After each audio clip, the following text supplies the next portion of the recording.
Okay, so here's the deal, and it basically starts from living up to people's expectations of you, and then when you eventually work out that by doing just this, it has exhausted you, it has drained you to the point it makes you unhappy, then guess what? There's no point in doing it. And I think we've all figured this out along the way, and now it's, well, I'm not changing for anybody. If people want to change me, they know what they can do, and that is it. But what if you need to change? What if you've been told by a doctor that you have to have a BMI of under 30 to be able to have IVF? Yes, sadly, we have to want to do stuff, and it's not gonna help if people force you, manipulate you, or anything else, or underestimate your capabilities. It's just wrong, completely wrong.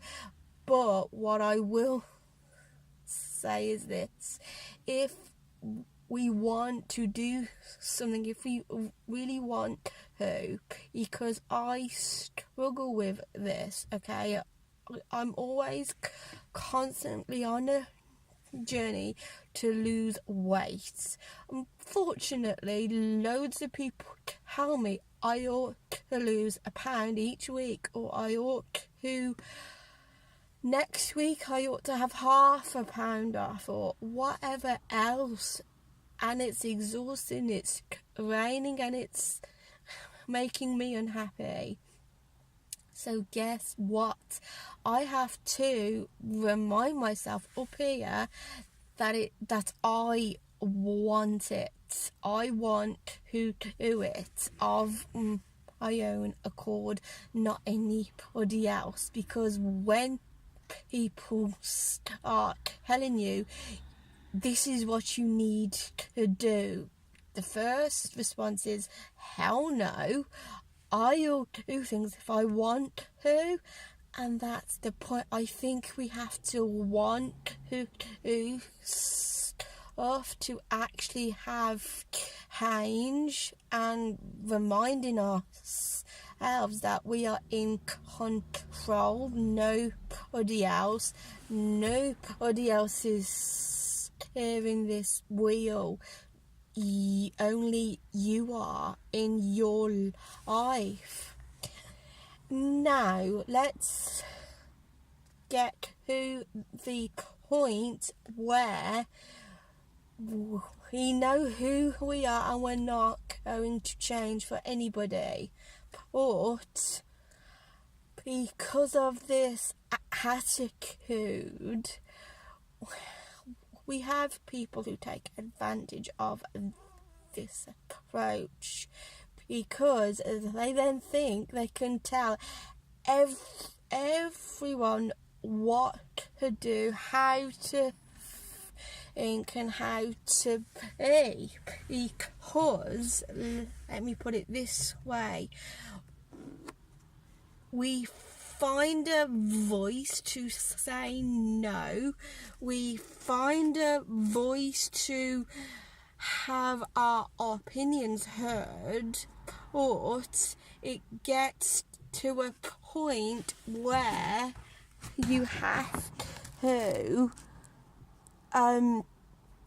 reevaluate why you are doing what you are doing. Because in this day and age, everyone is out for themselves, and everyone wants things done their way all the time, and they're not always a bit considerate. It's, how can I put this?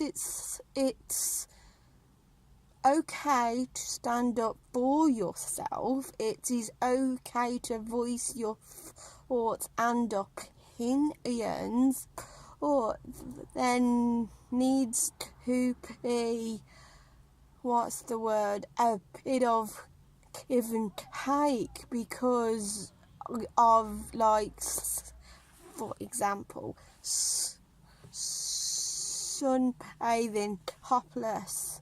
It is your right to do it, or when it affects others.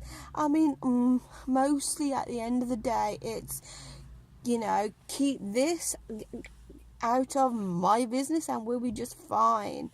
Or what if it's actually affecting the next door neighbours? What if they have kids and they don't want kids to see you topless? I think at times, although we can do what we want, I think occasionally just a little bit of consideration goes a long way. They're not asking for you to change. I think it's more of a compromise and a little bit of respect and decency. It's, just a little thing to do to have an easier life. I mean, if you constantly did what you wanted all the time at the expense of other people, then, it's not being considerate of other people. And I consider myself to be a kind person, but it doesn't mean to say that I don't do what I want. It's, I'm also at the same time being considerate the other person. It swings and roundabouts. It's, it's like if you scratch my back, I'll scratch yours, and slowly that's going away. We are all out to be ourselves, to be me, and things that we do and don't do. But I think if, like, for example, with this unpaving topless, just, I mean, of course you want to catch those excellent rays and things like that, but if it's bothering the neighbours, it just depends if you value your neighbours. It depends if you value some people. I'm not suggesting you ought to be like this all the time, but occasionally it helps when there's just a little bit of give and take, just a little bit. And I think if that was there, that would go a long way.